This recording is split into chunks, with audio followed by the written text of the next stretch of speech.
We will repeal Obamacare. Repeal and replace. If I had my druthers, we'd vote to repeal it every single week. Repeal and replace the disaster known as Obamacare. No one knows what President-elect Trump means when he says he's going to repeal and replace Obamacare.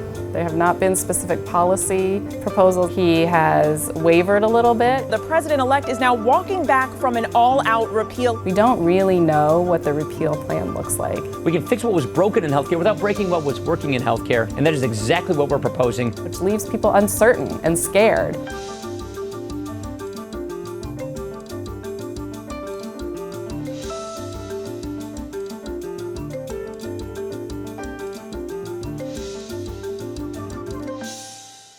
She was born and she had her first open heart surgery to begin the reconstruction of her heart at 15 hours old. When we received Zoe's diagnosis, I had coverage under my employer's plan, but we had a lifetime cap on our policy. It's very expensive, obviously, having 3 open heart surgeries before the age of 5. She was going to hit that lifetime cap, and likely at a very young age. At one point, we talked about giving up guardianship to my parents if we lost health care, so that Zoe would be covered. And when the Affordable Care Act was passed, it was such a relief.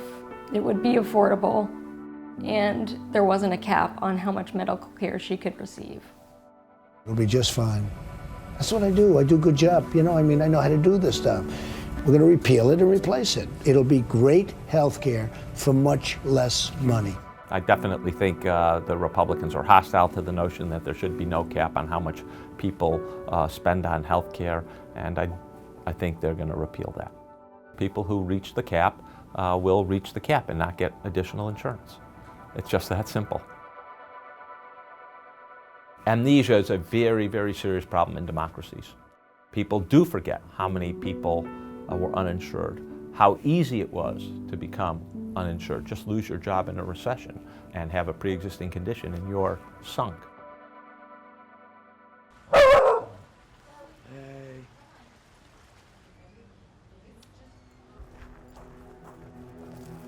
I was always a very, very right-wing conservative libertarian before I got sick.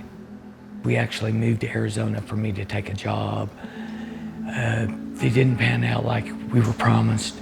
So we were basically doing what we could to survive. I think we dropped our insurance in January or February, and I lost my voice in September, October. You don't think you have cancer. That's the last thing you probably think of, especially when I was only 49 years old.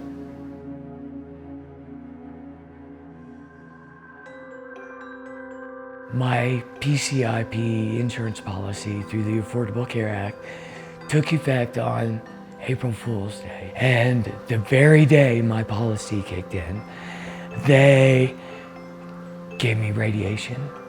They gave me chemotherapy. When we owned our business and they first passed the Affordable Care Act, I told my wife that we would shut the doors of our business and shutter it before I would comply with this law. And that was the law that ended up saving my life.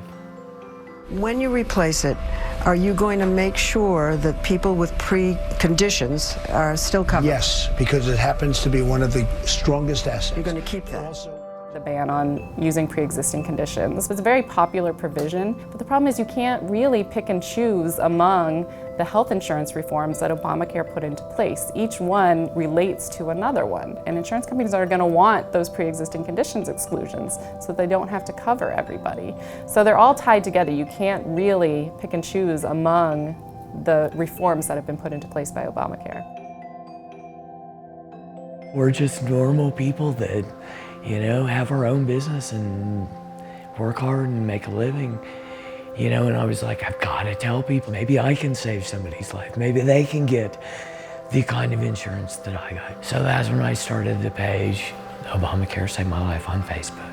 All those people that died before me, 45,000 people a year, died because they didn't have money or insurance. I'm their voice. Even though I don't have a voice, I'm their voice. Zoe is now in first grade. She's doing good now, but when you live With a chronically ill child, you have to live day to day because you don't know what tomorrow holds. There is a real fear that she will go into heart failure. I'm extremely concerned about a complete repeal of the Affordable Care Act. I fear that she, at some point at 6 years old, is going to have to be confronted with, why am I not being cared for anymore? Why can't I go to the doctor if I don't feel good? And not being able to protect her in that way and having her realize her own mortality because of an election is terrifying. You hear two different things. Tom Price has been hostile to almost every government program in healthcare. He's for privatizing Medicare. He doesn't like Medicaid. He's certainly against the Affordable Care Act.